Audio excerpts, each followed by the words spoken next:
저는 요즘에 지도자가 얼마나 중요한지를 정말 뼈저리게 느끼고 있습니다. 세계 역사를 보면 한 사람의 지도자로 아주 부유하던 나라가 하루아침에 가난한 빈국으로 빠지는 역사도 있고, 반대로 한 사람의 지도자로 인해서 정말 최빈국이었다가 세계의 어깨를 나란히 하는 선진국으로 진행해 나가는 나라들도 있습니다. 나라만 그런 게 아니라 교회도 그래요. 요즘 제 주변에 어떤 교회들이 정말 몇 년 동안 굉장히 몸살을 앓고 힘들어하다가 좋은 담임 목사님 한 분 오셔가지고 교회가 완전히 바뀌어서 주변 많은 교계와 사회에 선한 영향력을 끼치는 교회들을 보게 됩니다.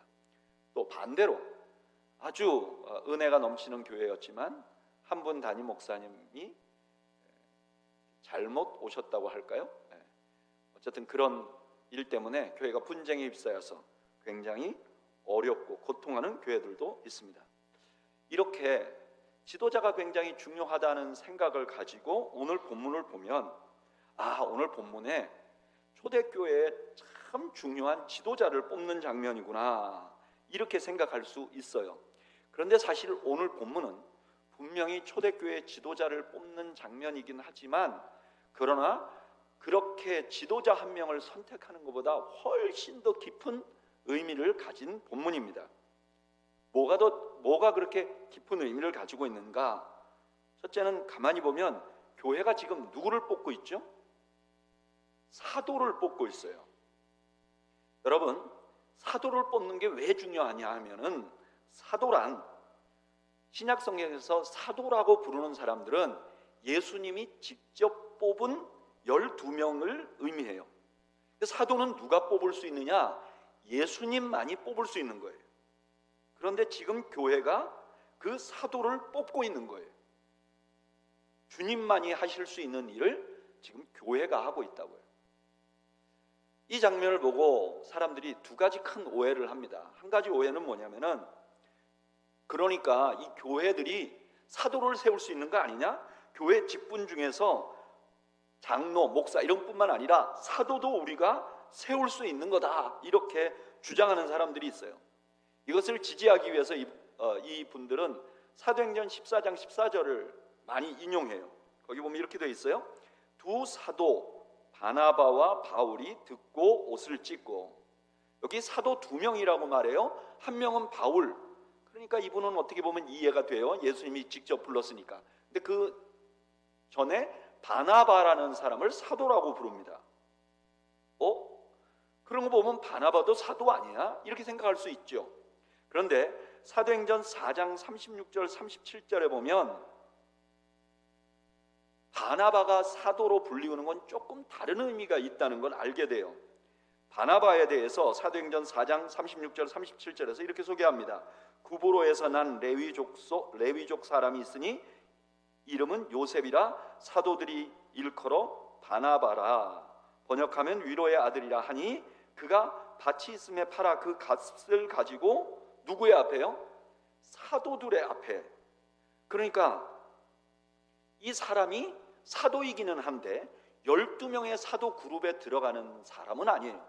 그럼 왜 이 사람을 사도라고 부르느냐? 이유는 이 사도라는 말이 예수님에게 혹은 성경에 쓰일 때는 굉장히 제한된 사람을 가리치는 말이지만, 이 말이 원래 헬라어로서 아포스톨로스라는 뜻이에요. 이 말은 어떤 정권을 위임하고 파송한 사람, 대사, 이런 말이 있어요. 그러니까 여기 바나바와 바울을 사도라고 부른 것은 교회에서 파송한 사람, 이런 의미가 있어요. 12제자의 사도는 아닌 거예요. 여기 오늘 우리가 성경에서 보는 마띠아와는 달라요. 그리고 사도행전을 쭉 보면요, 신약 성경을 다 보면 사도를 뽑았다는 것이 여기 한 번밖에 안 나와요. 후에 보면 예수님의 제자 중에서 야고보가 순교를 당합니다. 12명에서 야고보가 빠져요. 그런데 교회는 또다시 사도를 뽑지 않습니다. 그래서 지금 오늘 사도를 뽑는 것은 교회마다 다 사도를 뽑을 수 있다 그런 뜻이 아니라 예수님이 십자가 지신 것 같이, 예수님이 한 번 부활하신 것 같이, 예수님이 한 번 승천하신 것 같이, 제자들에게 성령이 한 번 내리신 것 같이 교회가 단 한 번 사도를 세운 거예요. 또 하나의 오해는요, 굉장히 신실하고 보수적인 목회자들이 이렇게 주장하는 분들이 있어요. 대표적인 분이 캠벨 몰건이라는 목사님인데, 이분은 영국의 웨스트민스터 사원이라는 아주 중요한 교회의 설교자였어요. 근데 이분이 이렇게 말해요. 지금 교회가 사도를 뽑는 것은 실수한 거다. 왜냐하면 예수님은 바울을 내정해 놨는데 교회가 이것도 모르고 바나바를 뽑은 거다. 그러면서 이분이 이렇게 말해요. 그 증거가 뭐냐? 마띠아가 여기 뽑히기만 했지 그 다음엔 이름이 한 번도 안 나온다. 근데 그거는 아무리 신실한 분일지라도 좀 잘못 성경을 본 것 같아요. 왜냐하면 성경이 잘못했다고 안 하는 걸 우리가 잘못했다고 말하면 안 돼요. 이게 중요한 원리예요. 또 하나는 이 마띠아뿐만 아니라 예수님의 12제자 이름도 사도행전 1장 지나서는 안드레도, 빌립도, 바돌로메도 한 번도 안 나와요, 성경에. 그래서 이 사건은 교회가 계속 사도를 세울 수 있다는 걸 보여주는 것도 아니고 교회가 실수했다는 것을 보여주는 것도 아니에요. 이 장면은 뭐냐? 오직 예수님께서만 할 수 있는 일을 교회가 하고 있다는 사실을 보여주는 거예요. 또 하나, 지금 교회가 예수님만 하는 일을 하는데 그 모습을 보면 과거에 예수님께서 제자들, 사도들을 뽑을 때 모습하고 똑같아요. 누가복음 6장 12절에서 13절에 예수님께서 사도를 뽑을 때 어떻게 했는지 나와요. 이때 예수께서 기도하시러 산으로 가사 밤이 새도록 하나님께 기도하시고 밝음에 그 제자들을 부르사 그 중에 12를 택하여 사도라 칭하였으니, 예수님이 사도를 뽑기 전에 기도하셨어요. 근데 사도행전 1장 14절에 보면 마음을 같이하여 오로지 기도에 힘썼다. 교회가 기도했어요. 그 다음에 주님이 택하셨어요. 근데 사도행전 1장 24절에 보면 그들이 기도하여 이르되 무슨 사람의 마음을 아시는 주여, 이 두 사람 중에 누가 주께 택하신 바 되니.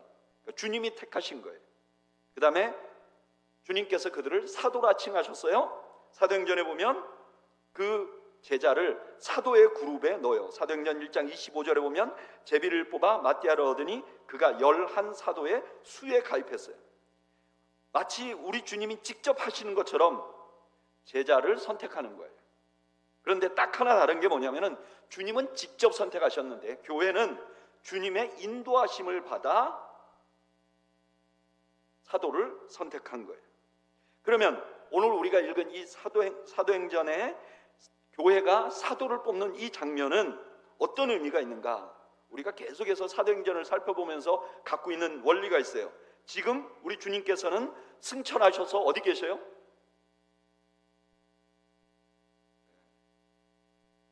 주님 보좌 우편에 앉아 계시죠. 그리고 그 주님께서 이 땅을 성령으로 통치하세요. 이 땅에서 그러면 주님이 안 보이잖아요. 주님의 모습을 누가 보여주고 있어요? 교회가 보여주고 있어요. 그런데 교회가 사도를 세우는 일로 교회가 그리스도의 몸이라는 걸 보여주고 있는 거예요. 지금 이 장면은 예수님만 한 일을 교회가 함을 통해서 교회가 그리스도의 유일한 몸이라는 걸 지금 보여주고 있는 거예요. 그리고 계속해서 성경은 교회가 그리스도의 몸으로 이 과정을 어떻게 수행하고 있는지를 보여줘요. 어떻게 수행하는가? 첫째는요, 말씀의 인도하심을 받아요. 사도를 선택하기 전에 베드로가 이렇게 말합니다. 사도행전 1장 16절, 형제들아, 성령이 다윗의 입을 통하여 예수 잡는 사람의 길잡이가 된 유다를 가리켜 미리 말씀하신 성경이 응하였으니 마땅하도다. 성경대로 지금 이 상황이 벌어졌다. 그러면서 그 성경을 이렇게 소개합니다. 사도행전 1장 20절, 시편에 기록하였으되 그의 곁처를 황폐하게 하시며 거기 거하는 자가 없게 하소서 하였고, 또 일렀으되 그의 직분을 타인이 취하게 하소서 하였도다. 여기 구약의 성경 말씀 두 가지가 나옵니다. 첫째는 시편 69편 25절이에요. 뭐라고 되어 있느냐? 그들의 거처가 황폐하게 하시며 그들의 장막에 사는 자가 없게 하소서.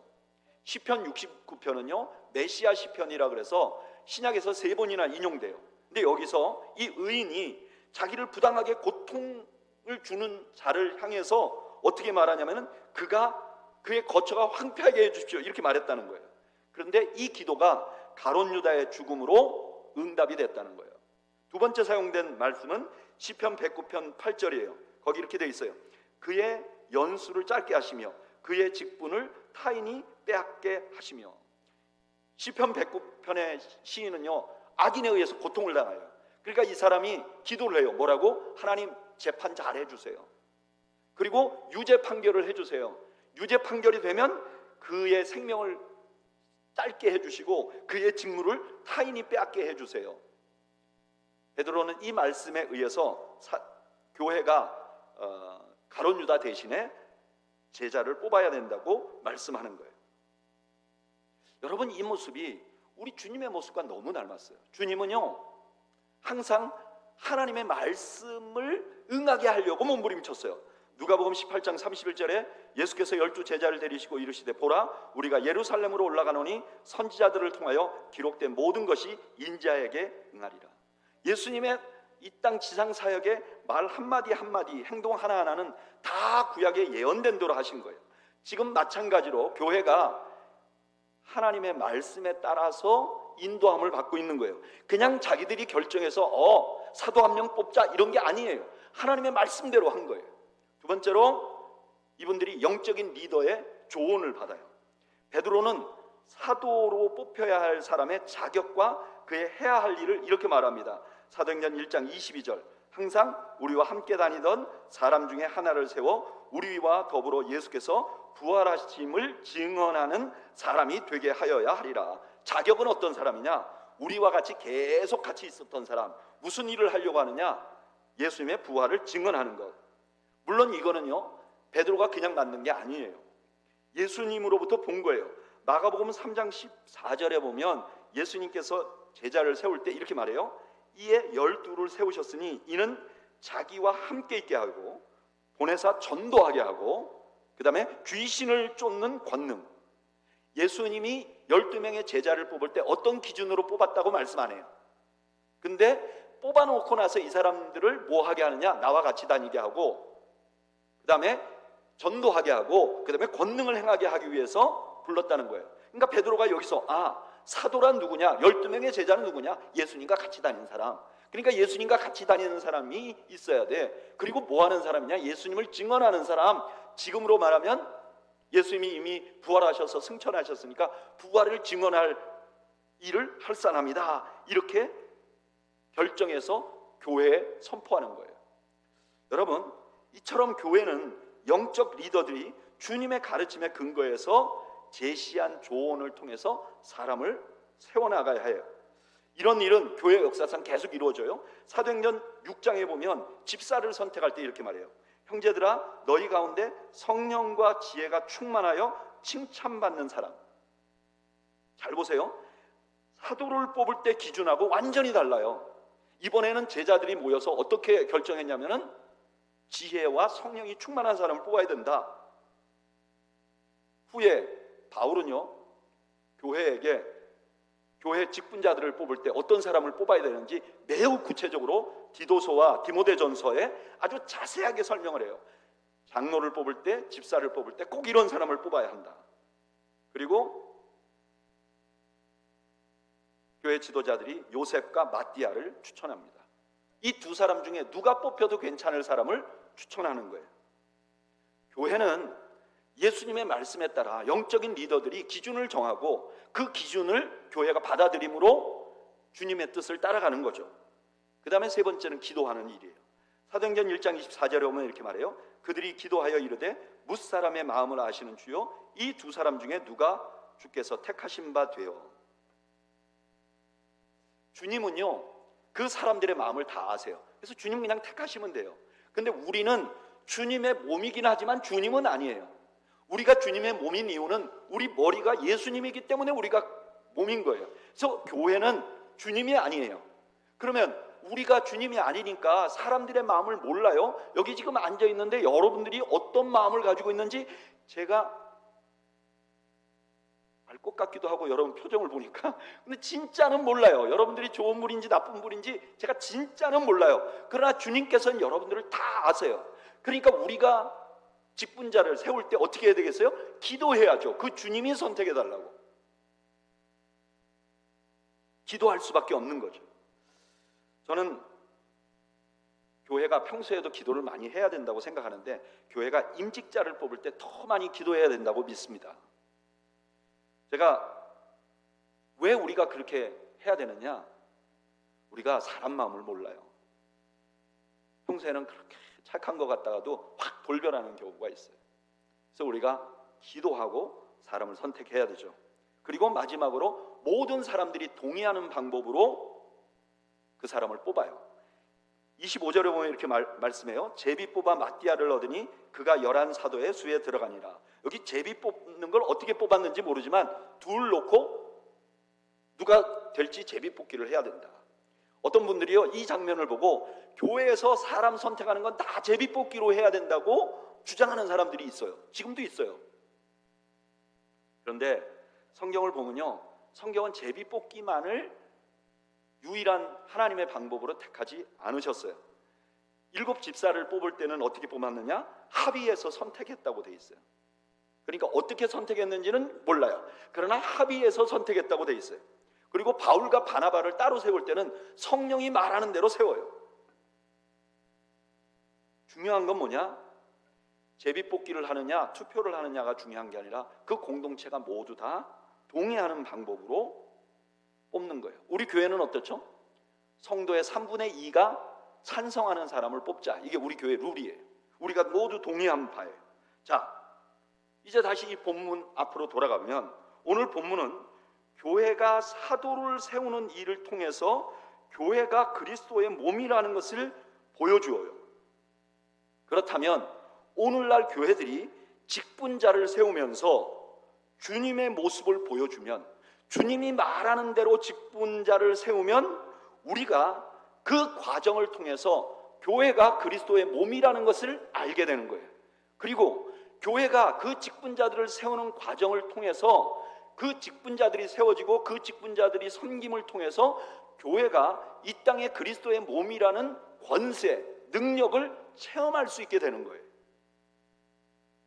저는 제가 목회를 하면서 딱 한 번 이와 아주 유사한 경험을 한 적이 있어요. 굉장히 긴 이야기인데 제가 신학대학원 다닐 때 청년부 담당 교육자를 한 3년 맡았어요.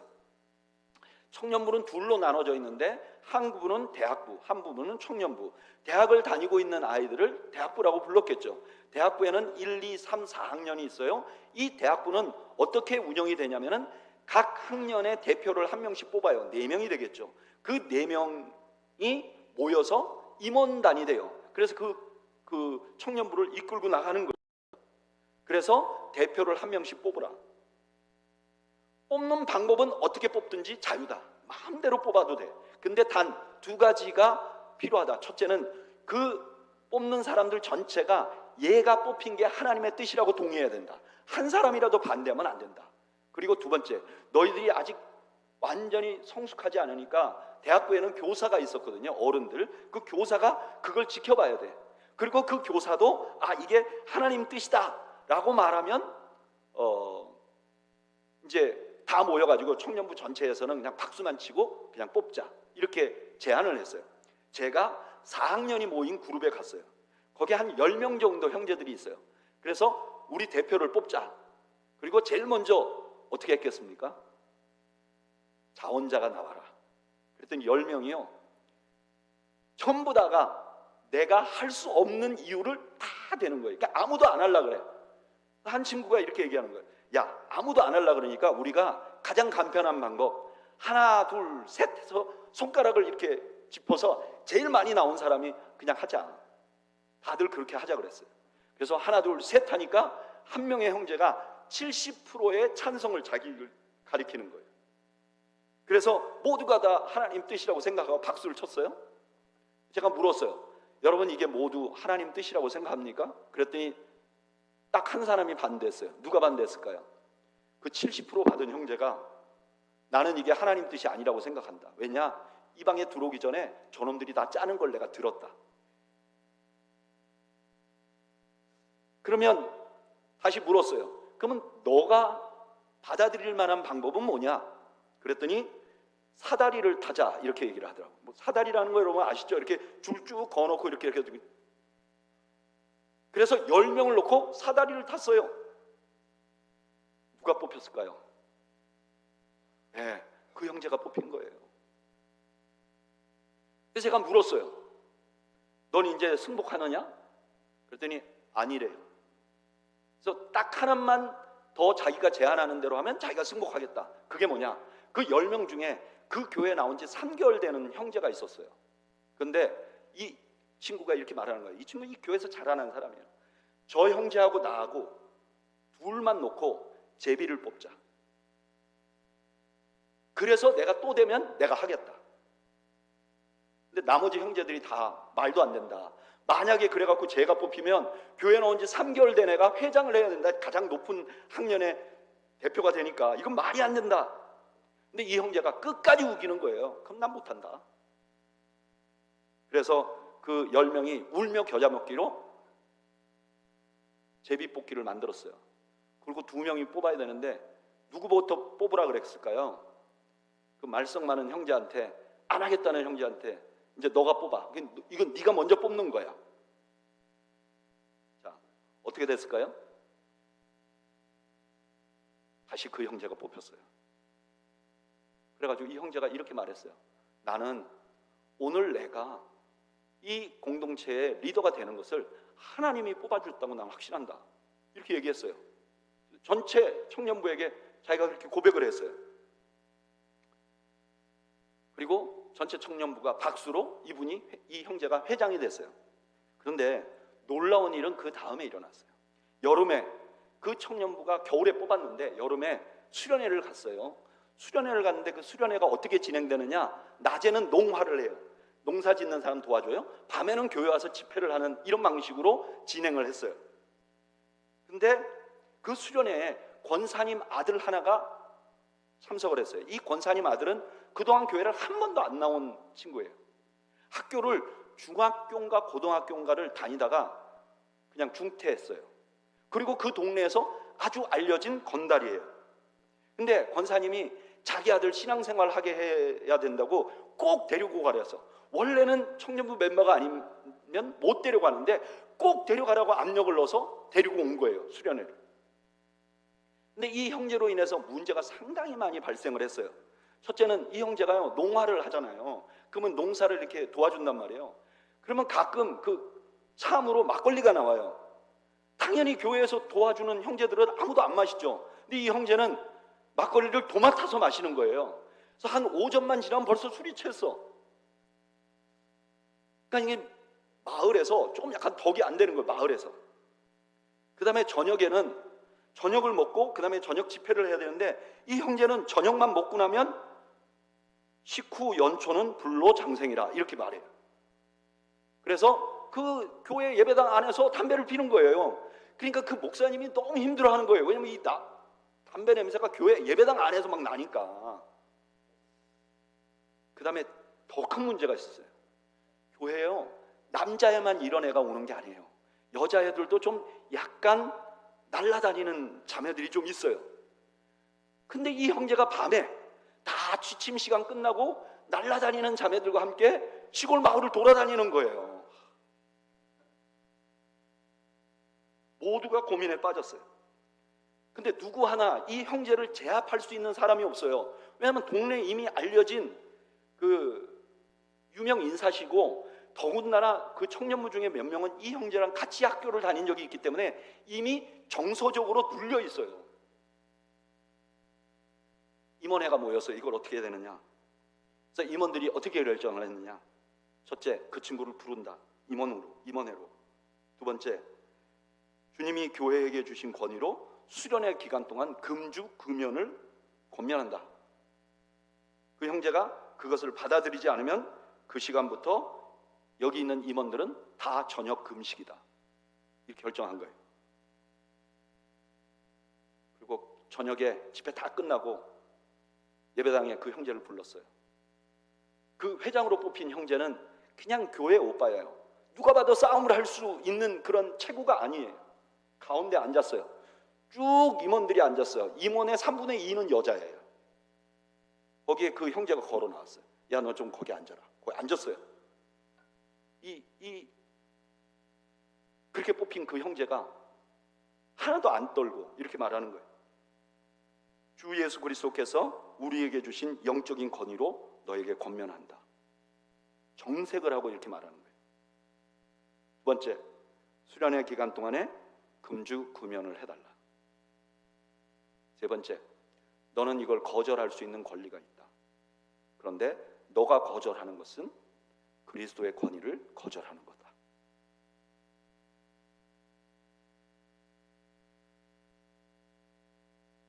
그 형제가요, 앉아갖고 저 뒤에 앉았어요. 저는 뒤에 있었으니까 뒤에 앉아갖고 계속 10원짜리 욕을 했어요. 10원짜리, 10원짜리, 10원짜리. 놀랍게도요, 이제 끝. 너가 계속해서 술과 담배를 수련회 기간 동안에 먹으면 우리 임원들이 다 저녁 금식을 할 거다. 근데요, 이 형제가 그때부터 안 했어요.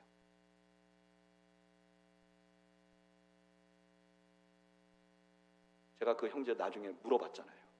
너 기분이 어땠냐? 처음에 웃겼대요. 생각해보세요. 저 찌질한 게 나를 앉혀놓고 그 말하는 게 처음에 웃겼대요. 근데 마지막 한 말 다음에 겁났대요.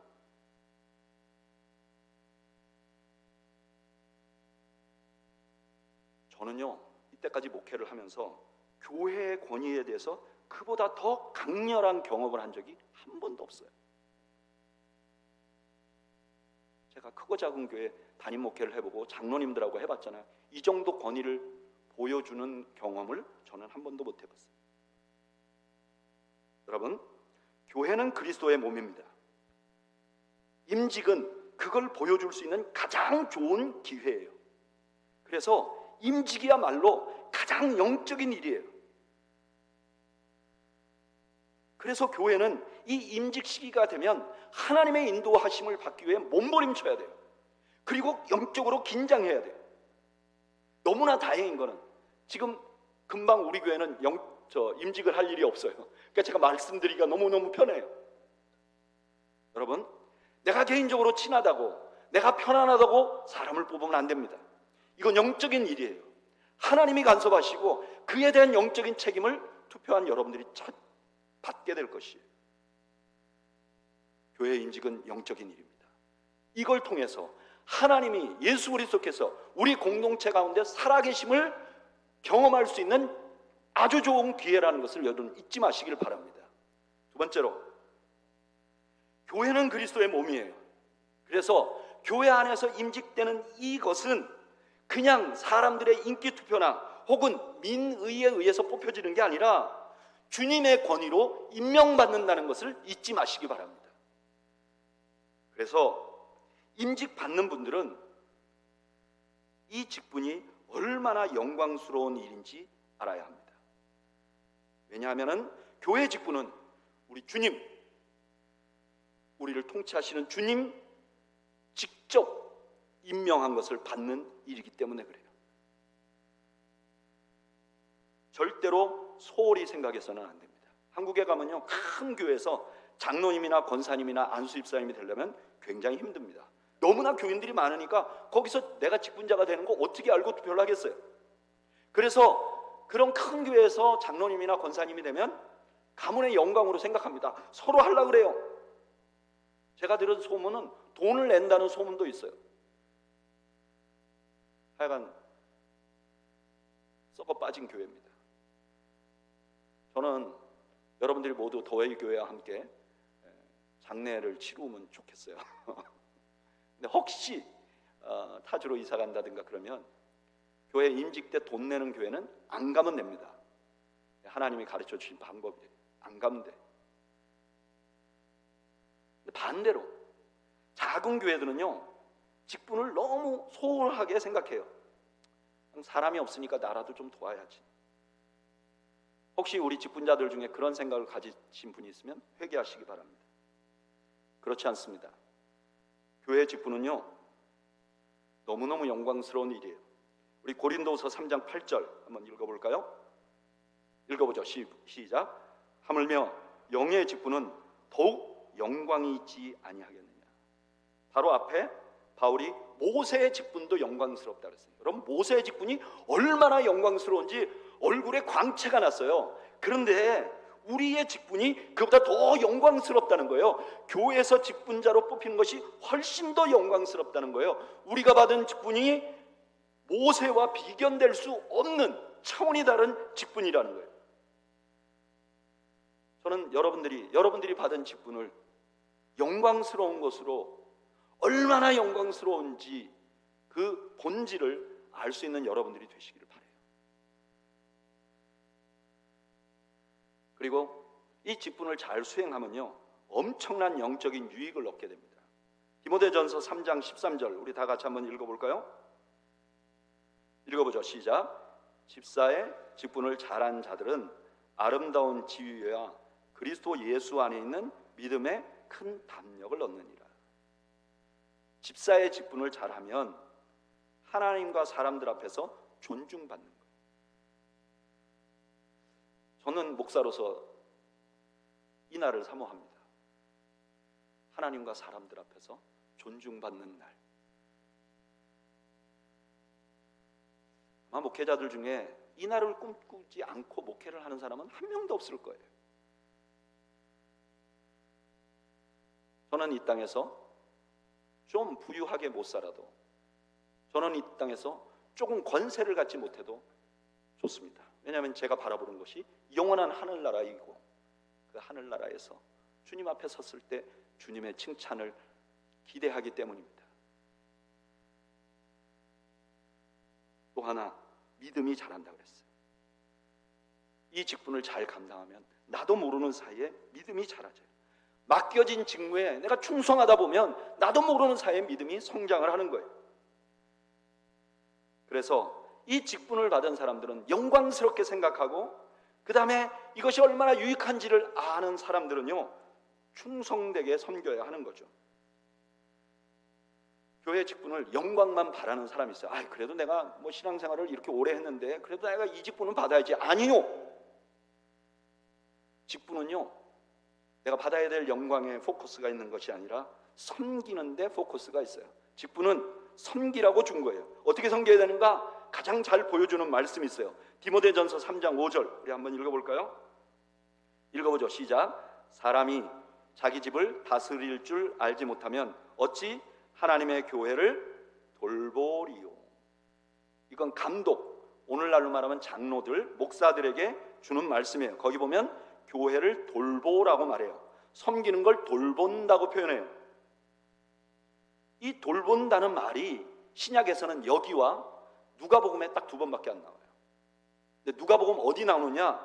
누가복음 10장 제가 읽어드릴게요. 어떤 사마리아 사람은 여행 중 거기 이르러 그를 보고 불쌍히 여겨 가까이 가서 기름과 포도주를 그 상처에 붓고 싸매고 자기 짐승에 태워 주막으로 데리고 가서 돌보아 주니라.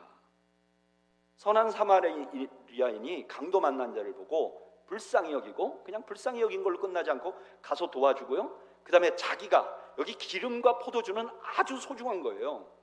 기름을 부어버렸어요. 그 사람 앞에 포도주를 부어버렸어요. 자기가 가지고 있는 재산을 허비하는 거예요. 그리고 여러분들 아시잖아요. 나중에 다 여관에 맡겨놓고 돈이 더 들면 내가 지불하겠다 그래요. 근데 이걸 보고 뭐라 하냐면 돌본다고 말하는 거예요.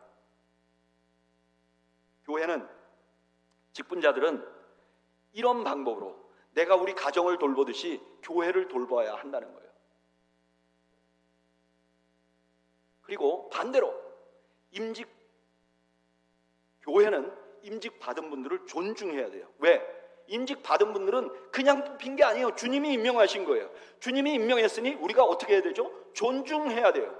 그 수련회 가서 교회도 모르는 사람이 그 자기보다 더 찌질한 형제를 두려워하는 마음이 있듯이 교회는 직분자들을 존중해야 돼요.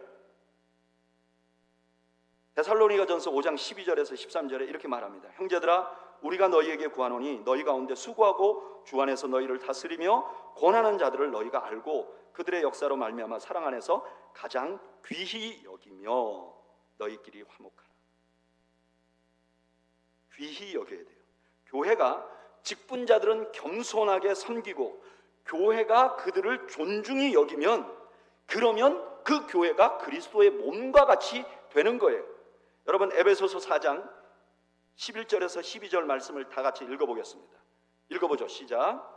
그가 어떤 사람은 사도로, 어떤 사람은 선지자로, 어떤 사람은 복음 전하는 자로, 어떤 사람은 목사와 교사로 삼으셨으니 이는 성도를 온전하게 하며 봉사의 일을 하게 하며 그리스도의 뭐요? 몸을 세우는 거예요. 너무나 교회 다니는 많은 분들이 영적인 것을 실체가 보이지 않는 어떤 신비한 현상만으로 생각하는 경향이 있어요. 하늘에 불이 내린다든가 은사를 한다든가. 그러나 가장 영적인 것은 어떤 것이냐? 우리가 교회 안에 각자의 맡은 직무가 있어요. 그 직무를 신실하게 해나가고 서로 존중하면 그 모습이 이 땅에서 그리스도 예수의 몸을 드러내는 방법이라는 거예요.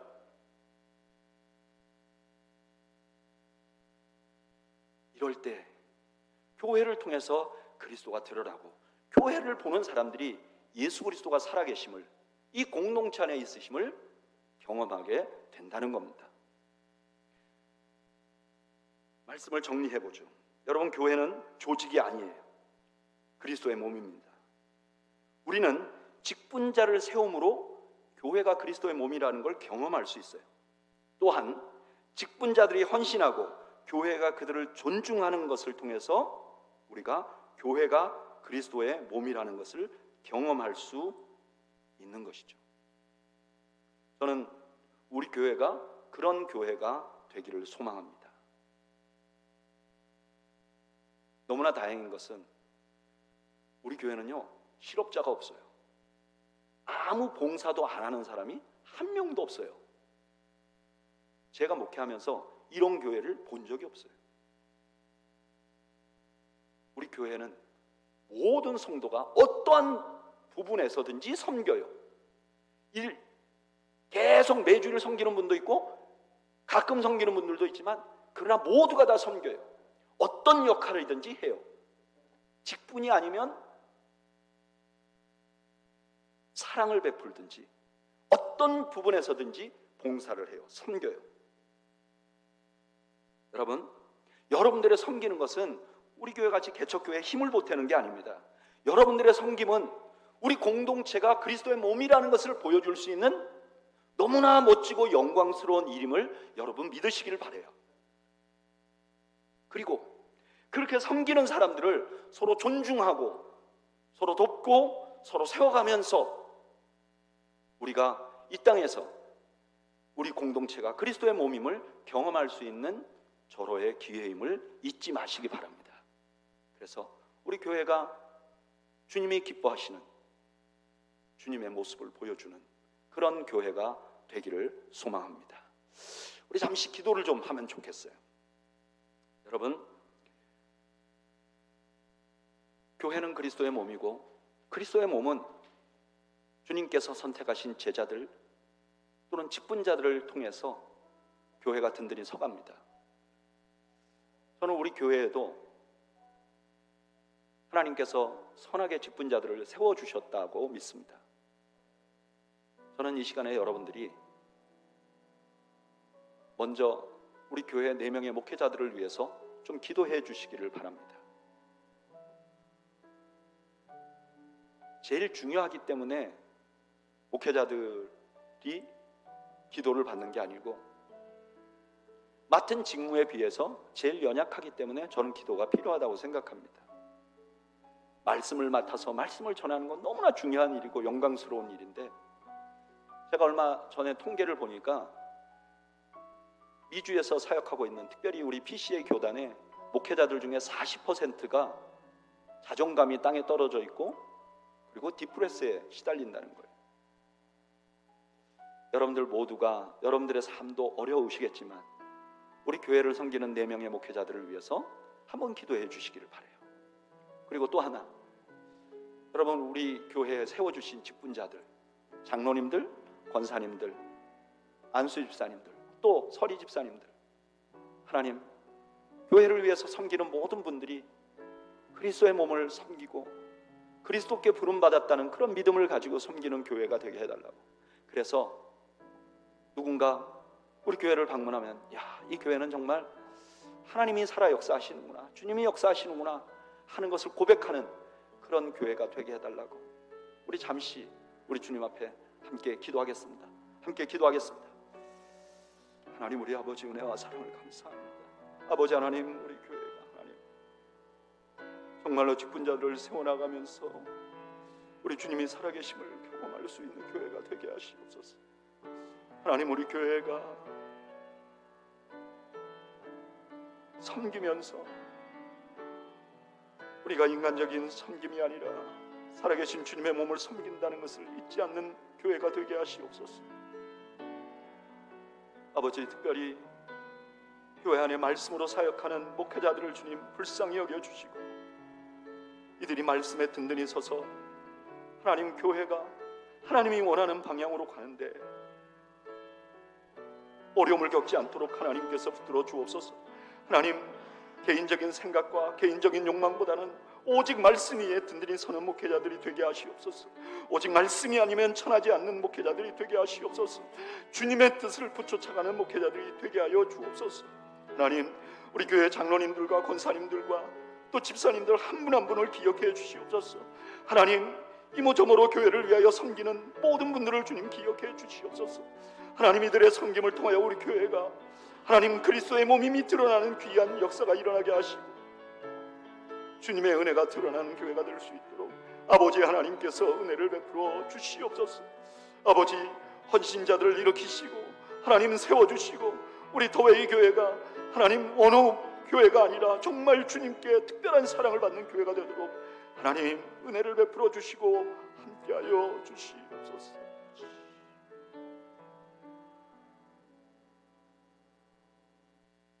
이제는 교회의 주인이신 우리 구주 예수 그리스도의 은혜와 하나님 아버지의 그 크신 사랑과 성령님의 교통하심이 교회 안에 직분자들을 세우면서 또 직분자가 되어 봉사하면서 그리스도의 몸을 세워나가고 이 땅에 예수 그리스도의 모습을 보여주고자 다짐하는 주의 백성들 머리머리 위와 이들의 가정과 생업 위에 지금으로부터 영원 무궁토록 함께 있을지어다.